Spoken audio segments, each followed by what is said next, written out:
सुप्रभात। गुरुकुल के online digital platform पर आपका स्वागत है। तो आज 30 जनवरी शहीद दिवस। आज ही के दिन 30 जनवरी 1948 महात्मा गांधी की हत्या हुई थी। उसकी शहादत में 30 जनवरी को शहीद दिवस के रूप में मनाया जाता है। हम गांधी जी को सच्ची श्रद्धांजलि अर्पित करते हैं। गांधी जी वास्तव में इस देश के इतिहास में एक आइकन थे, एक मॉडल थे, क्योंकि जब असहयोग आंदोलन के समय गांधी जी ने कहा कि खादी का प्रयोग करो, तो उसके शिष्य ने कहा कि अगर खादी का सभी प्रयोग करने लग जाएंगे तो इतनी खादी आएगी कहाँ से। तब गांधी जी ने कहा कि वस्त्र विन्यास धारण करो, आधे वस्त्र पहनो, और उसके आइकन के रूप में खुद गांधी जी हमेशा जीवन भर आधे नंगे रहे, आधे वस्त्र पहनते रहे।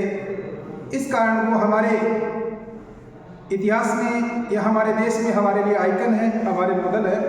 उन्होंने प्रत्यक्ष वो काम करके दिखाया, खुद अपने पर लेकर वो काम किया। उनको सच्ची श्रद्धांजलि। आज हम पढ़ेंगे क्रिया। अविकारी शब्द हम पढ़ रहे थे। अविकारी शब्दों में संज्ञा, सर्वनाम, विशेषण और क्रिया, ये चार आते हैं। अविकारी शब्द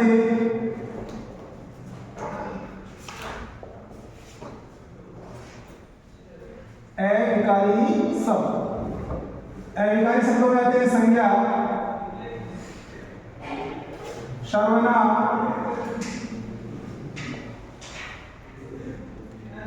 विशेषण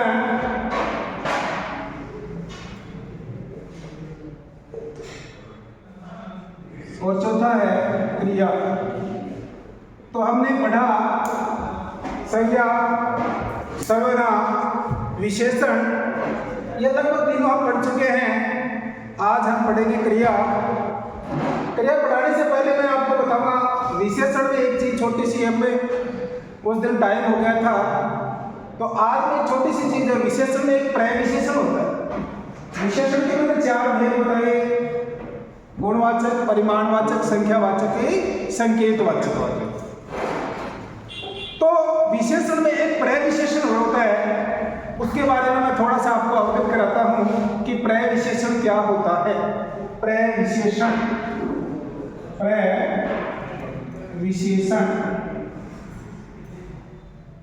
एक तो होता है विशेषण, एक होता है प्रविशेषण। विशेषण क्या होता है? संज्ञा या सर्वनाम की विशेषता बताने वाला शब्द। राम अच्छा लड़का है। अच्छा, इसमें अच्छा क्या हो गया? विशेषण। लड़का क्या है? संज्ञा, और संज्ञा की विशेषता बता रहा। मैंने एक दूसरा वाक्य लिखा, राम बहुत अच्छा लड़का है। अब ये लड़का और इसकी विशेषता क्या हुई? बहुत अच्छा, दो हुई। अब ये बहुत है, ये किसकी विशेषता बता रहा है? अच्छा की। किसकी विशेषता बता रहा है? अच्छा। अच्छा क्या है? विशेषण।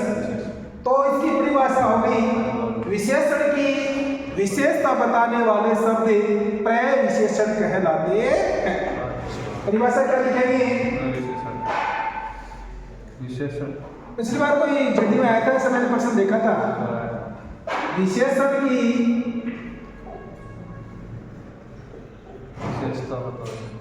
विशेषता बताने वाले शब्द, विशेषण की विशेषता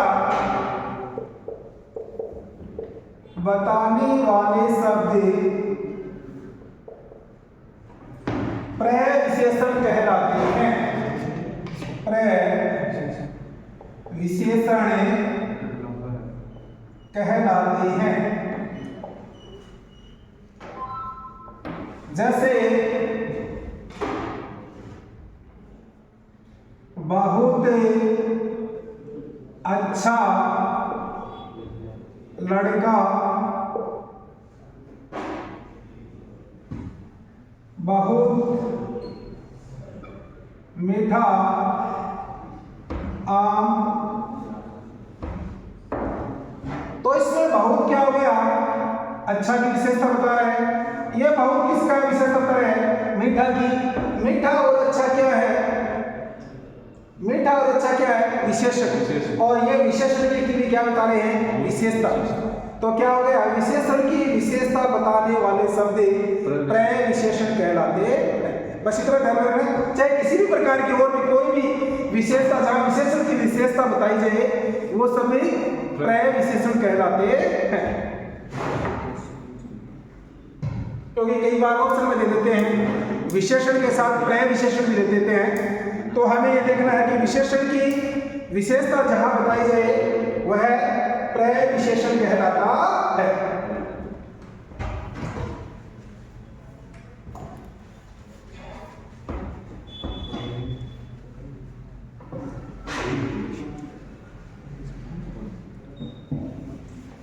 जैसे शक्तिशाली आदमी और अधिक शक्तिशाली आदमी, अधिक हो जाएगी है ना भाई, शक्तिशाली आदमी और मैंने बताया अधिक शक्तिशाली आदमी। शक्तिशाली तो वो शक्तिशाली हो गया विशेषण और अधिक क्या हो गया, प्रत्यय विशेषण।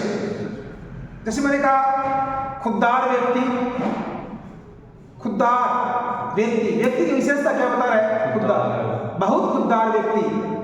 तो ये खुददार की विशेषता बता रहा है, ये क्या हो गया, प्रत्यय विशेषण। खुददार के नाम पर एक पंक्ति याद आ गई, एक गरीब की पंक्ति कि खुददार मेरे शहर का फाकों से मर गया, राशन जो आ रहा था अफसर के घर गया, चादरें तो चढ़ती रही मजार पे बेशुमार, बाहर जो फकीर था वो सर्दी से मर गया। रोटी अमीरों शहर के कुत्तों ने छीन ली, फाका गरीबों शहर के बच्चों में बंट गया, चेहरा बता रहा है कि मारा है भूख ने, हाकिम ने लिख दिया कि कुछ खा के मर गया, कुछ खा के मर गया। ये खुददार पर एक छोटी सी पंक्ति मेरे याद आ गई, एक गरीब की व्यथा यहाँ दिखाई गई है। गरीब की व्यथा पर तो दिनकर की भी दो पंक्ति मेरे याद आती हैं। अंग्रेजों का शासन था, भारतीयों का शोषण होता था, भारतीयों की मूलभूत आवश्यकताओं की पूर्ति नहीं होती थी। उस समय दिनकर ने भी एक व्यथित होकर पंक्ति लिखी थी कि श्वानों को मिलता दूध बिस्कुट भूखे बालक अकुलाते हैं, अपनी माँ की सूखी हड्डियों से चिपटकर जाड़े की रात बिताते हैं, जाड़े की रात बिताते हैं। तो आगे हम पढ़ेंगे अविकारी शब्द में क्रिया, वैसे कह आता है री के मात्रा क्रिया होती, क्रिया क्या कि जो हमारी शुद्धता, बोलने की शुद्धता है उस पर एक क्षत्रियता का प्रभाव पड़ता है। कई बार तो हम मुख सुख की वजह से, कई बार जिस क्षेत्र में रहते हैं उसके अनुसार शब्द बोलते हैं, तो उच्चारण है, प्रोनाउंसिएशन बोलते हैं, वो लगभग लोगों का अशुद्ध सा ही होता है। क्योंकि हमें भाषा की जो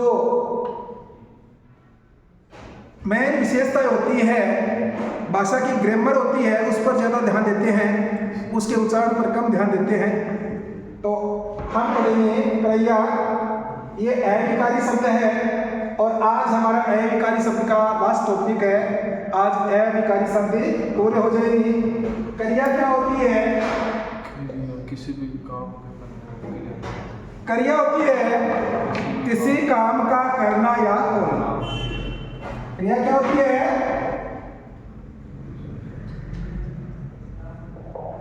किसी कार्य का करना या होना। जिन शब्दों में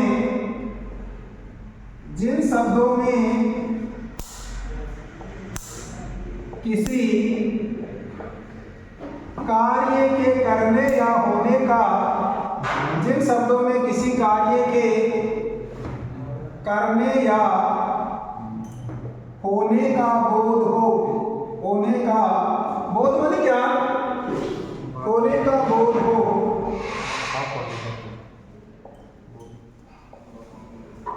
उसे क्रिया कहते हैं या क्रिया कहते हैं, उसे क्रिया कहते हैं।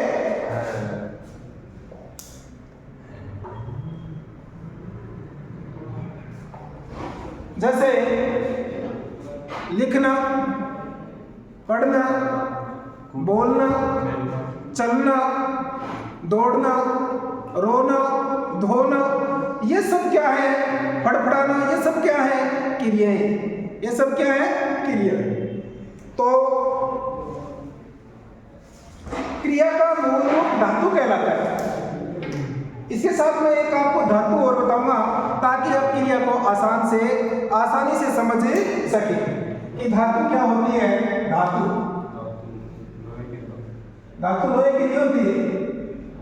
धातु भाषा में धातु क्रिया के मूल रूप को, क्रिया के मूल रूप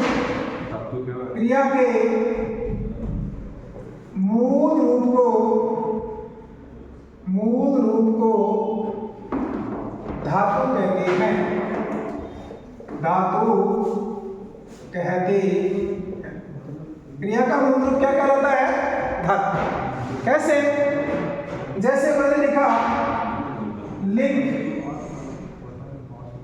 खा, पी, रो,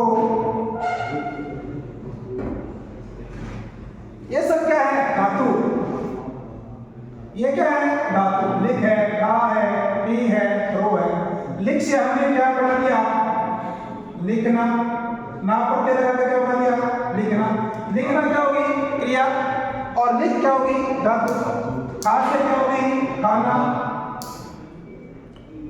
पी से क्या होगी? पीना। रो से क्या होगी? रोना। चल से क्या होगी? चलना। तो ये खा, पी, रो, धो, चल, ये सब क्या है? धातु। धातु किसे कहते हैं? क्रिया के मूल रूप को धातु कहते हैं। और इन मूल रूप में परतें लगाकर क्रियाएं बनाई जाती हैं। जैसे लिख से लिखना, खा से खाना, पी से पीना, रो से रोना, चल से चलना, धो से धोना। ये सब क्या है? क्रिया। और ये सब क्या है? चल, रो, पी, खा, लिख, ये सब क्या है? धातु। तो धातु की परिभाषा क्या होगी? क्रिया के मूल रूप को धातु कहते हैं। और इनमें जब कोई प्रत्यय मिला दिया जाता है तो वो धातु क्या बन जाती है? क्रिया। और क्रिया क्या होती है? किसी काम का करना या होना। इतनी बात समझ में आई? आगे बढ़ेंगे। क्रिया कितने प्रकार की होती है उसका वर्गीकरण करेंगे। तो कर्म के आधार पर क्रिया के भेद, रचना के आधार पर क्रिया के भेद, काल के आधार पर क्रिया के भेद होते हैं। तो सर्वप्रथम हम कर्म के आधार पर क्रिया के भेद उनके बारे में पढ़ेंगे। कर्म के आधार पर कर्म के आधार पर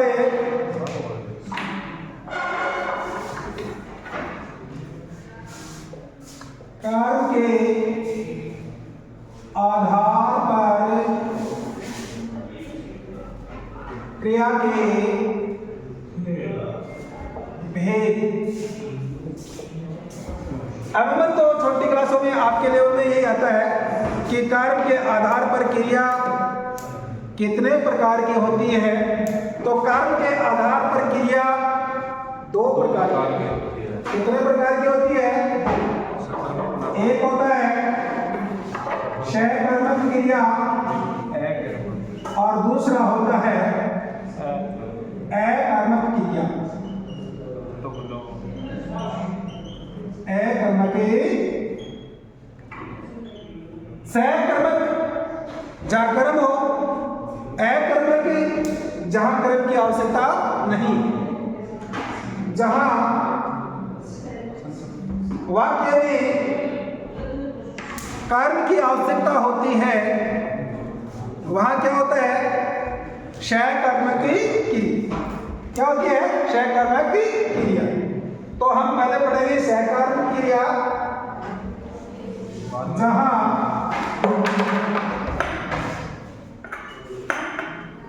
वाक्य में कर्म की आवश्यकता होती है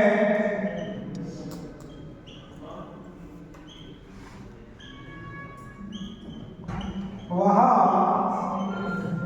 क्षय कर्म की क्रिया होती है, या जहां क्रिया का फल कर्म पर गिरे। किस पर गिरे? कर्म पर गिरे। वहां क्या होती है? क्षय कर्म क्रिया। वाक्य में कर्म की आवश्यकता होती है या क्रिया का फल कहां गिरे? कर्म पर गिरे, वहां क्षय कर्म क्रिया होती है। जैसे राम पुस्तकें पढ़ता है, रवि आम खाता है। अब देखो, ये कौन है? कर्ता। ये कौन है? कर्म। ये क्या है? क्रिया। पढ़ता तो आगे ना, पढ़ता तू, खाता तू, खाना खाता तू, तो खाना भी खाता। ये क्या है? क्रिया। क्रिया का फल किसके अनुसार क्रिया बन रही है? आम के अनुसार। आम खाता है, ठीक है ना? तो यहाँ क्रिया का फल किस पर गिर रहा है? कर्म पर। और इसको पूरा करने के लिए किसकी जरूरत पड़ती है? कर्म की। तो यहाँ कौन सी क्रिया होगी? सकर्म क्रिया होगी। सकर्म की क्रिया होगी। अब देखो, इसके लिए हम क्या के द्वारा प्रश्न पुटअप करें? अगर हमें उत्तर की प्राप्ति होती है तो वहां सकर्मक क्रिया होती है। जैसे कर्म की जगह क्या लगाएंगे? देखें क्या लगाएंगे? राम क्या खाता है? राम क्या खाता? उत्तर आता है क्या? क्या खाता है भाई? आम खाता है भाई। राम इसमें तो नहीं है, रवि है। सही है, रवि। पुस्तक को तो क्या खाएगा? रवि क्या खाता है? उत्तर की प्राप्ति हो रही है क्या? इसका मतलब ये सकर्मक क्रिया है। राम क्या पढ़ता है? राम क्या पढ़ता है? उत्तर आ रहा है क्या? पुस्तक पढ़ता है। तो इसमें भी कौन सी क्रिया होगी? सकर्मक क्रिया। अब देखो, थोड़ा इसके डीपली जाएंगे। तो मैंने क्या बताया कि जहां क्रिया का फल किस पर गिरे? कर्म पर गिरे, या जहां कर्म की आवश्यकता पड़ती है वाक्य में, वहां सकर्मक क्रिया होती है। हम क्या के द्वारा प्रश्न बनाएंगे? उत्तर की प्राप्ति होती है, वहां सकर्मक क्रिया होती है। इसके साथ दो चार बातें मैं इसके अंदर वो बताऊंगा। ये तो सीधी सी बात है, आपके समझ में आ जाएगी। ये समझ में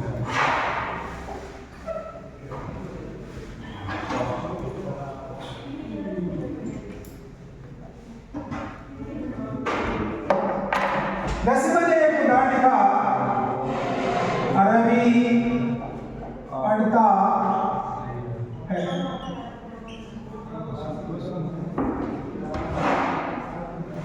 अब मैंने लिखा रवि पुस्तकें पढ़ता है। अब बताओ, दोनों में कोई अंतर है क्या? एक है, दोनों सकर्मक क्रियाएं हैं, या एक सकर्मक एक अकर्मक? ऐसा कुछ लग रहा है क्या आपको? क्या लगता है? ऊपर वाला अकर्मक और नीचे वाला सकर्मक। अब आपको यही बता रहा हूं क्या कि पढ़ना क्रिया है, वो रवि कुछ न कुछ पढ़ता है, इसके पीछे पढ़ना कुछ न कुछ है, वो लुप्त है। कर्म क्या है? लुप्त। सहकर्मक क्रिया। ध्यान में रखना, पढ़ना, लिखना, खाना, पीना, धोना या जिसमें हमें कर्म लुप्त दिखाई दिए वहां कौन सी क्रिया होती है? सहकर्मक। अगर कर्म है नहीं तो भी वहां कौन सी क्रिया होती है? सहकर्मक क्रिया होती है। तो रवि पढ़ता है,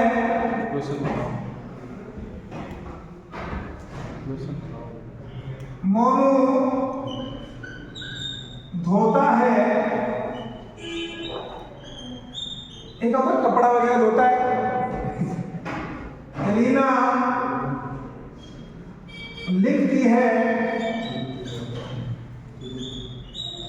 तो ये पढ़ना, धोना, लिखना, ये सब अगर इसमें कर्म नहीं हो तो भी कौन सी क्रिया है? सहकर्मक क्रिया। समझ गए? क्वेश्चन बनाओ इसका, जैसे रीना अरेना लिखती है, मतलब लिखना अगर कर्म नहीं है, ट्यूशन हर जगह पुटअप नहीं होता है। वही तो लिखती है इसका मतलब कुछ न कुछ लिखने का काम करती है। लिखना क्या होता है? लिखेगा, कर्म तो है ही। लिखती है इसका मतलब कोई कर्म है, उपन्यास लिखती है, कहानी लिखती है, या कोई पाठ लिखती है, कुछ तो लिखती है। कर्म छुपा हुआ है, इसमें क्या है? कर्म छुपा हुआ है। और पढ़ना है इसका मतलब क्या? कोई उपन्यास पढ़ रहा है, कोई कहानी, कोई संस्मरण, कोई रेखा चित्र है, कोई पम्पलेट या कुछ भी तो पढ़ रहा है, इसमें कर्म छुपा हुआ है। समझ गए? सहकर्मक क्रिया भी दो प्रकार की होती है। सहकर्मक क्रिया कितने प्रकार की होती है? दो प्रकार की। एक तो होती है एक कर्मक, एक होती है द्विकर्मक। उसके बारे में बताऊंगा। सहकर्मक क्रिया के कितने भेद होते हैं? दो। वैसे क्रिया के क्रम के आधार पर कितने भेद हो गए? दो। और सहकर्मक क्रिया के कितने भेद हो गए? दो। एक तो हो गया एक कर्मक क्रिया, एक कर्मक क्रिया, और दूसरा हो गया द्विकर्मक क्रिया।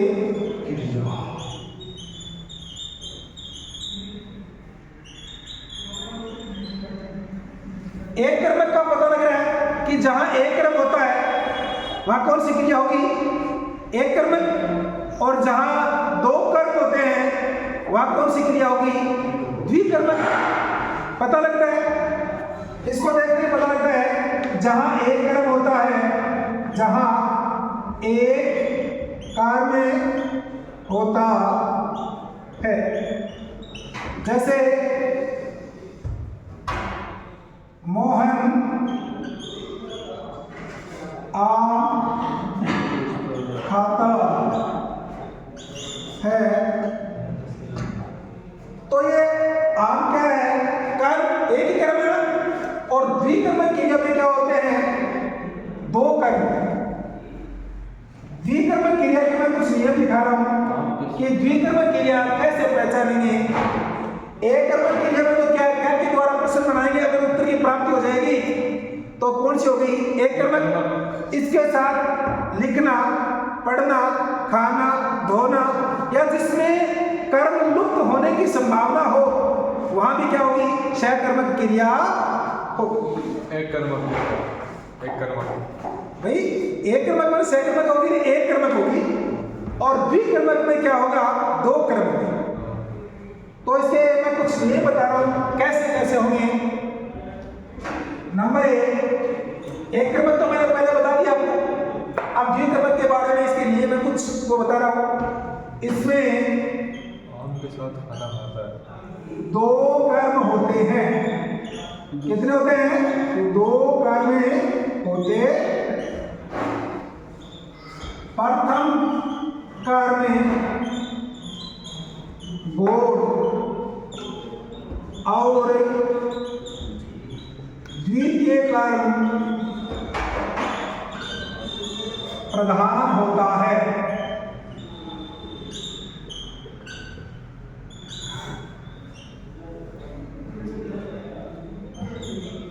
प्रथम कर्म व्यक्ति और दूसरा कार्य वस्तु होता है। वस्तु होता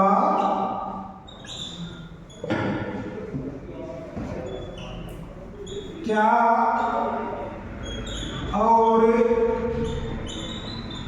किसे द्वारा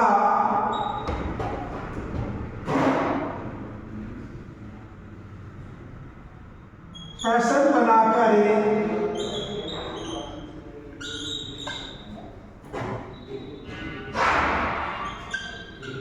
उत्तर की प्राप्ति होना। क्या और किसे द्वारा प्रश्न बनाकर उत्तर की प्राप्ति होना द्विकर्मक क्रिया की पहचान। द्विकर्मक क्रिया की पहचान करो।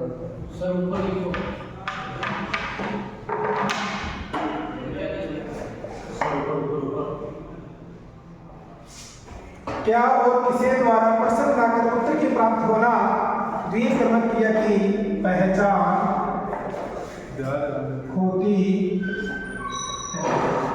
अब द्विकर्मक क्रिया में कितने कर्म? दो। प्रथम कर्म कैसा? द्वितीय कर्म कैसा? प्रधान। प्रथम कर्म क्या होगा? व्यक्ति। दूसरा कर्म क्या होगा? वस्तु। और क्या और किसे के द्वारा हम प्रश्न बनाते हैं, अगर उत्तर की प्राप्ति होती है तो वहां कौन सी क्रिया होगी? द्विकर्मक क्रिया। उदाहरण देखो आगे।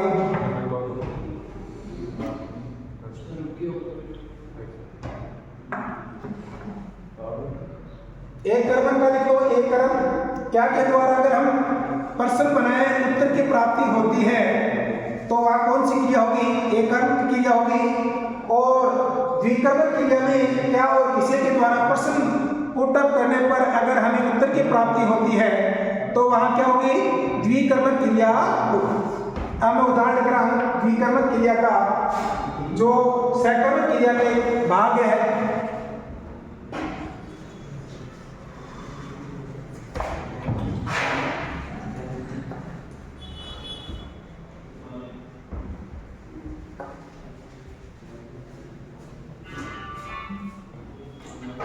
हम किसी बात कर रहे थे द्विकर्मक क्रिया।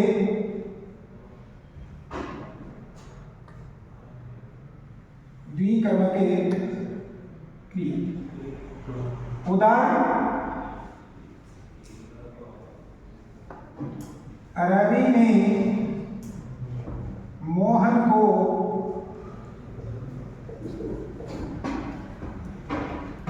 पेन दिया। क्या दिया? पेन दिया।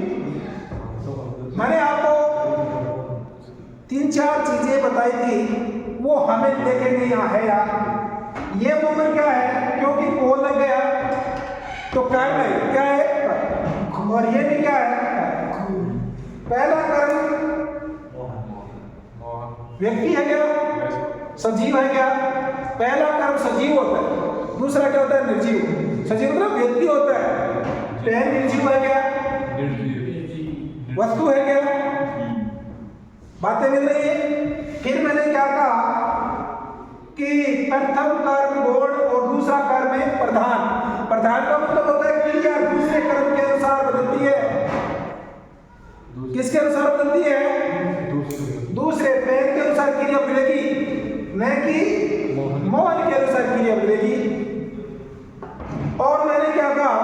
क्या और किसे के द्वारा प्रश्न पुटअप किया जाए, उत्तर की प्राप्ति होने पर वहां द्विकर्मक क्रिया होती है।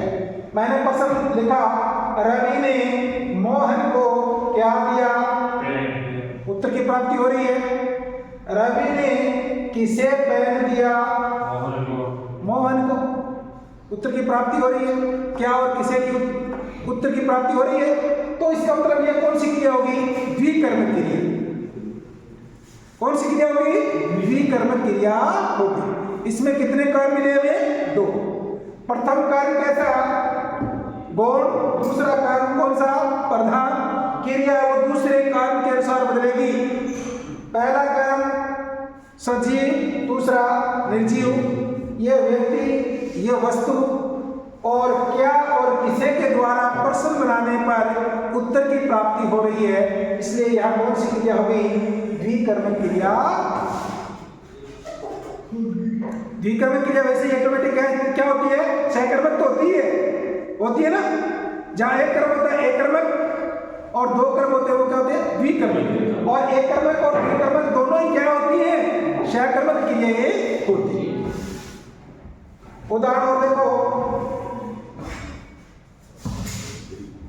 मोहन ने सोहन को कंप्यूटर दिया।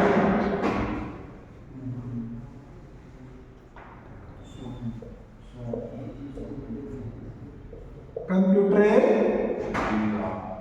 दिया। ये क्या है? गौण कर्म या मुख्य कर्म? मुख्य कर्म। ये क्या है? गौण कर्म। क्रिया किसके अनुसार करी? मुख्य कर्म के अनुसार। ठीक है। मोहन ने सोहन को क्या दिया?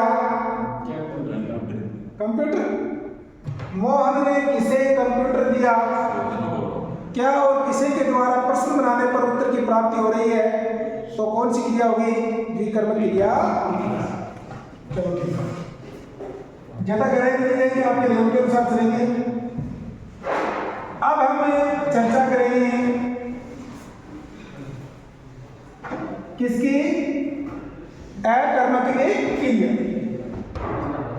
कर्म के आधार पर मैंने दो प्रकार की क्रियाएं बताई, सहकर्मक और अकर्मक। कर्म के आधार पर क्रिया के भेद, और मैंने करवाया सहकर्मक क्रिया जिसमें मैंने दो बताई थी, एक कर्मक और द्विकर्मक। और अब हम चर्चा करेंगे अकर्मक क्रिया, जहां क्रिया का फल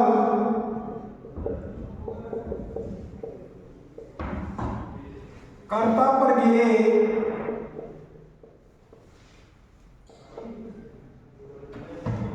या कर्म की जहां आवश्यकता नहीं होती है वहां अकर्मक क्रिया होती। जैसे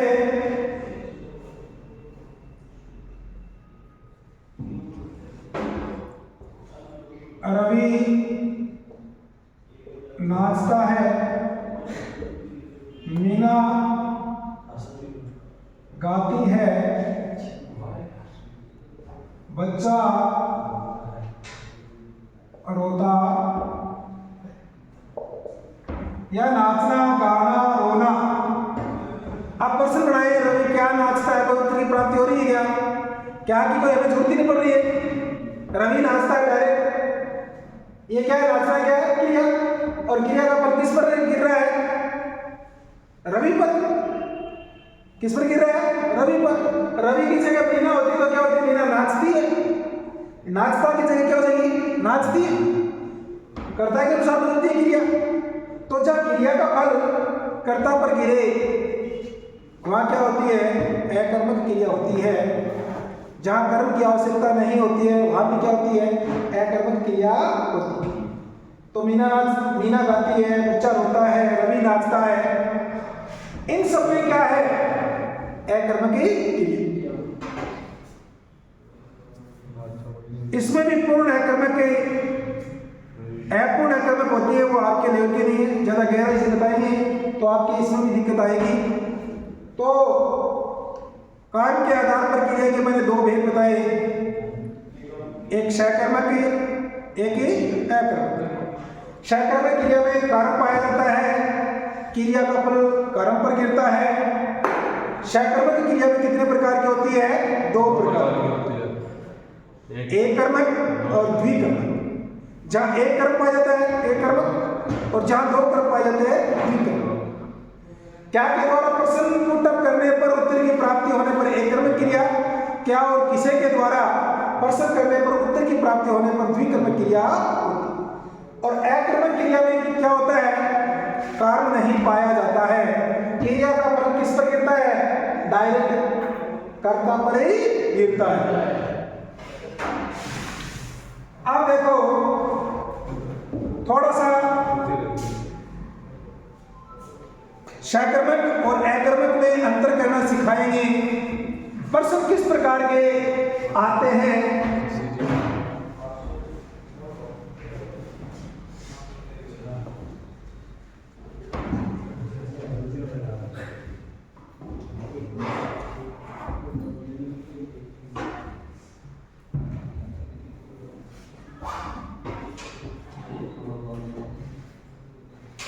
पेड़ से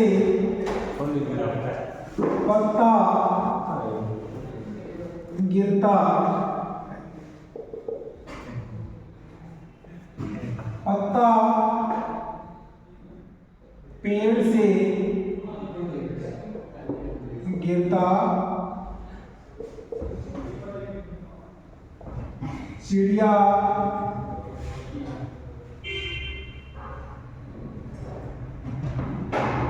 आकाश में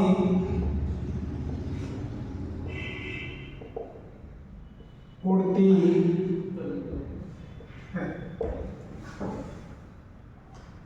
तोता पेड़ पर बैठा, रवि पढ़ता है, मोहन राजकीय उच्च माध्यमिक विद्यालय में पढ़ता है, विद्यालय में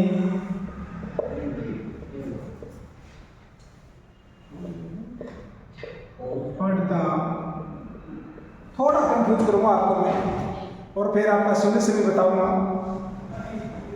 अब मैं पूछूंगा कर्म के आधार पर मैं भेद पूछूंगा, मैं इसमें कौन सी क्रिया है, इसमें कौन सी क्रिया है। पेड़ से पत्ता गिरता है, कौन सी क्रिया है इसमें? पेड़ से पत्ता गिरता है, बताओ सकर्मक है अकर्मक है?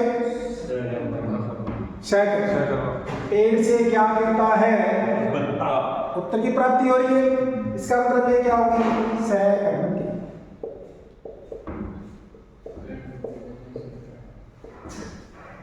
पत्ता पेड़ से गिरता है, इसमें बताओ, पत्ता पेड़ से गिरता है नहीं, इसमें अकर्मक क्रिया। पत्ता कहाँ से गिरता है? कहाँ मैंने कब पूछा? अकर्मक। देखो ये बताओ, क्वेश्चन मार्क आ गया। पत्ता क्या है? पत्ता है, कर्ता खुद, गिरना क्या है? क्रिया।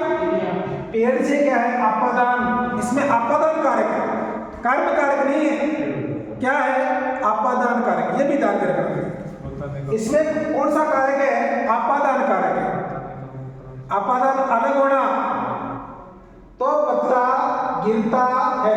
पत्ता और गिरना, कर्ता और क्रिया। पत्ता गिरता है, फल गिरता है, पत्ते गिरते हैं, बहुवचन हो गए तो क्या गए? पत्ते।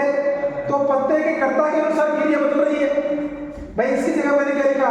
पत्ते गिरते हैं, पेड़ से तो अनुसार नहीं बदल रहा है। आप इसको कर्म बता रहे हो तो इसके अनुसार थोड़ी बदल रहा है। क्रिया किसके अनुसार बदल रही है? पत्ता के अनुसार। पत्ते गिरते हैं, पत्ता कौन है? कर्ता, क्योंकि गिरने का काम कौन कर रहा है? पत्ता गिर रहा है। तो पत्ता पेड़ से गिरता है, अकर्मक क्रिया है। समझ गए? यही कंफ्यूजिंग वाले प्रश्न आते हैं। सोचे कितना बड़ा दे रखा है, इसका मतलब इसमें कर्म ही होगा। ये पेड़ से आप अपनी जो पूर्वाग्रस्तता हो जाती है कि हाँ बड़ा वाक्य है, वो तो छोटा सा होता है, नाचना दौड़ना भागना खेलना ये होता है उसमें, तो इसमें तो बड़ा वाक्य है, अंदाज लगा लेते हैं। पहले उसको समझा करो। तो पत्ता पेड़ से गिरता है, अकर्मक क्रिया है, क्योंकि पत्ता कौन है, कर्ता, गिरना क्या है, क्रिया, और ये क्रिया का फल किस पर गिर रहा है, इस कर्ता पर गिर रहा है। पेड़ से क्या है, आपादान कारक है, कर्म कारक नहीं है, क्या है, आपादान कारक। चिड़िया आकाश में उड़ती है, ये बताओ, चिड़िया आकाश में उड़ती है, इसमें अकर्मक है, क्षयकर्मक है, ये भी कंफ्यूज लग रहा है। सकर्मक है, ये अकर्मक है। अकर्मक ही बोला। आकाश में अधिकरण कारक, इसमें क्या है, अधिकरण कारक नहीं कि कर्म कारक। कर्म थोड़ी है, कर्ता ने कर्म को कर्ण से संप्रदान के लिए आपादान से संबंध कहा कि अधिकरण में पर संबोधन हे अरे ओ। तो इसमें आकाश में चिड़िया, एक वचन है चिड़िया, अगर एक में बहुवचन हो जाएगा, जैसे मैंने लिख दिया चिड़िया या चिड़िया आकाश में उड़ती हैं, ये अनुस्वार लगने से ये क्या हो गया, बहुवचन हो गया। इसमें मतलब चिड़िया, अगर ये इसमें तो नहीं है तो चिड़िया एक वचन है, अब क्या होगी, बहुवचन। चिड़िया आकाश में उड़ती हैं, है का मतलब बहुवचन। ये अनुस्वार बहुवचन के लिए है, एक वचन के लिए अनुस्वार नहीं लिखता है। चलो इसका हमने बहुवचन बना दिया, चिड़िया आकाश में उड़ती हैं। तो चिड़िया उड़ती है, चिड़िया की जगह मैंने लिखा जब तोते उड़ते हैं, तो बताओ इसके अनुसार क्रिया चेंज हो रही है, किसके अनुसार, कर्ता के अनुसार हो रही है ना। तो कर्ता के अनुसार जैसे क्रिया का फल किस पर गिर रहा है, कर्ता पर, और क्रिया का फल जहां कर्ता पर गिरेगा तो कौन सी क्रिया होगी, अकर्मक क्रिया। यही समझने की बात है। कर्म कारक के अलावा कोई अन्य कारक हो और जहां क्रिया का फल कर्ता पर गिरे वह अकर्मक क्रिया। मैंने प्रश्न बनाया चिड़िया क्या में उड़ती है, या कोई क्या में उड़ती, कोई प्रश्न है, चिड़िया किसे में उड़ती है, कोई प्रश्न बन रहा है क्या, प्रश्न भी नहीं पूछा हो रहा है। कहाँ का मैंने बताया नहीं, ऐसा लिखा है क्या मैंने, कहाँ का मैंने क्या और किसे का लिखा है, कहाँ का लिखा है। आप प्रश्न बना ले हुए चिड़िया कहाँ उड़ती है, आकाश में, वो गुरुजी बता रहे प्रश्न बना के उत्तर प्राप्त होगी, और इसमें क्या हो गया, क्षयकर्मक हो गया, ऐसा नहीं होगा। क्या और किसे के द्वारा तो मैंने प्रश्न बनाने के लिए कहा, और ये नहीं कि हमेशा क्या और किसे के द्वारा प्रश्न पुटअप करेंगे और उत्तर की प्राप्ति हो जाएगी, वो नियमों के अनुसार वैसा ही रहेगा, ऐसा नहीं होगा, उसकी स्थिति देखनी पड़ती है। तो यहाँ चिड़िया आकाश में उड़ती है, चिड़िया उड़ती है, चिड़िया की जगह आप लिखेंगे तोते उड़ते हैं। तो ये किसके अनुसार बदल रहे हैं, कर्ता के अनुसार क्या बदल रही है, क्रिया। तो यहाँ कौन सी क्रिया होगी, अकर्मक क्रिया। कौन सी क्रिया, अकर्मक क्रिया। तोता पेड़ पर बैठा है, बताओ तोता पेड़ पर बैठा है, कौन सी क्रिया है, बताओ, लगाओ दिमाग। तोता पेड़ पर बैठा है, ये भी क्या है, अकर्मक क्रिया। क्या है, अकर्मक क्रिया, क्योंकि बैठना क्या है, क्रिया, और क्रिया को काम करता कौन है, तोता। तोता बैठा है, इसकी जगह मैंने लिख दिया मैना पेड़ पर बैठी है। तो ये बैठना क्रिया किसके अनुसार बदल रहा है, इसके अनुसार, कर्ता के अनुसार। ये तो पेड़ पर क्या हो गया, अधिकरण कारक है, इसमें क्या है, अधिकरण कारक, नहीं कि कर्म कारक। मैं यहाँ पर मैंने बताया ना, मैं यहाँ पर कहाँ होता है, अधिकरण कारक में होता है। रवि पढ़ता है, सकर्मक, ये होगा सकर्मक। मैंने कहा कि पढ़ना लिखना खाना पीना धोना, अगर इसमें कर्म नहीं हो तो भी ये सकर्मक क्रिया के रूप में प्रयुक्त होती हैं। इसमें कर्म छुपा हुआ है, कुछ न कुछ पढ़ने का काम कर रहा है। अब मोहन राजकीय उच्च माध्यमिक विद्यालय में पढ़ता है, इसमें बताओ, इसमें सकर्मक, ये और बता रहा हूं, राजकीय उच्च माध्यमिक विद्यालय में यह अधिकरण कारक आ गया वैसे, और पढ़ता है कि यहाँ स्टडी है, न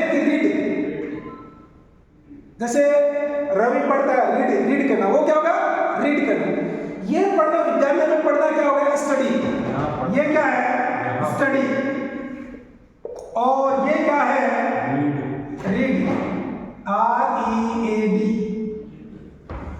पढ़ता है, स्टडी करता है, इसका मतलब विज्ञान भी पढ़ता है, पढ़ने के साथ साथ अदर एक्टिविटी भी होती है, खेलता भी है। विद्यालय में ये थोड़ी है कि अकेला पढ़ने का काम होता है, खेलने का काम होता है, और भी काम होते हैं, और भी अदर एक्टिविटी होते हैं, सांस्कृतिक कार्यक्रम भी होते हैं। तो इसके में क्या अकेले पढ़ने का काम नहीं है। ये पढ़ता शब्द क्या है? स्टडी के रूप में प्रयुक्त हुआ है। तो यहाँ कौन सी क्रिया होगी? अकर्मक क्रिया। क्या होगी? अकर्मक क्रिया। और यहाँ क्या होगी? सकर्मक क्रिया। सकर्मक क्रिया। और इसमें क्या होगी? अकर्मक क्रिया। क्योंकि यहां पढ़ना स्टडी के रूप में प्रयुक्त हुआ है और यहां पढ़ना रीड के रूप में प्रयुक्त हुआ। यहां पढ़ता है, इसका मतलब कुछ न कुछ पढ़ता है, किताब पढ़ता है या कोई कहानी पढ़ता है या कुछ भी पढ़ता है।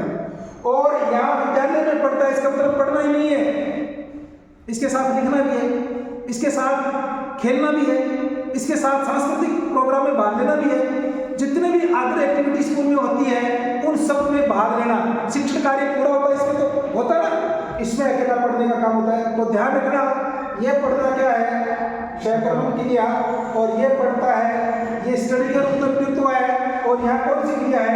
अकर्मक क्रिया। बात समझ में आई? क्रिया किसी काम का करना या होना। कर्म के आधार पर क्रिया के दो भेद होते हैं, सकर्मक और अकर्मक।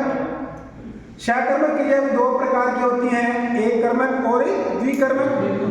एक कर्मक में एक कर्म पाया जाता है और पढ़ना, लिखना, खाना, पीना, धोना कुछ ऐसी क्रियाएं होती हैं जिसमें कर्म लुप्त होता है, फिर भी ये क्या होती हैं? सकर्मक क्रियाएं होती हैं। द्विकर्मक क्रिया में दो कर्म होते हैं, पहला कर्म गौण, दूसरा प्रधान। और क्रिया वो किसके अनुसार बदलती है? प्रधान कर्म के अनुसार बदलती है। क्या और किसे के द्वारा प्रश्न बनाने पर उत्तर की प्राप्ति होती है, वहां द्विकर्मक क्रिया होती है। अकर्मक क्रिया में क्रिया का फल सीधा किस पर गिरता है? कर्ता पर गिरता है और कार्य नहीं पाया जाता है।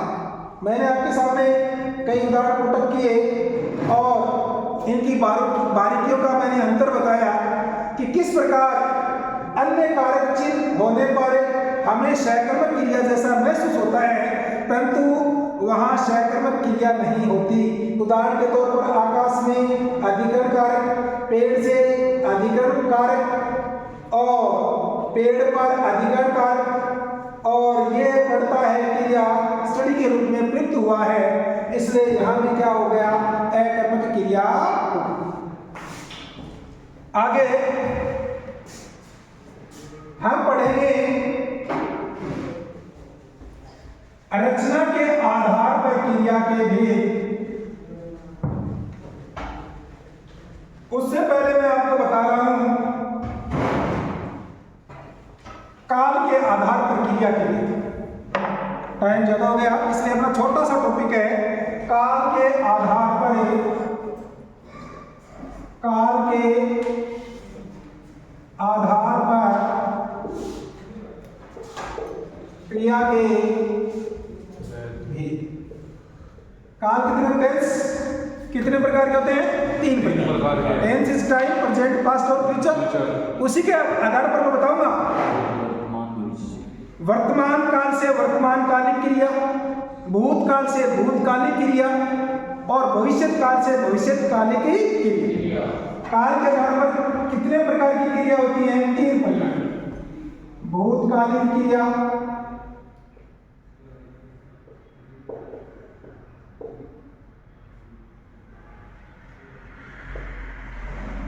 वर्तमानकालिक क्रिया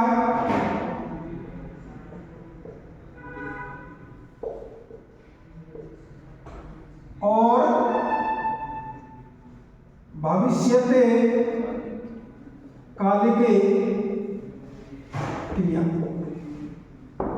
जिस प्रकार काल के भेद होते हैं, भूतकाल, सामान्य भूत, अपूर्ण भूत, पूर्ण भूत, हेतु हेतु मत भूत,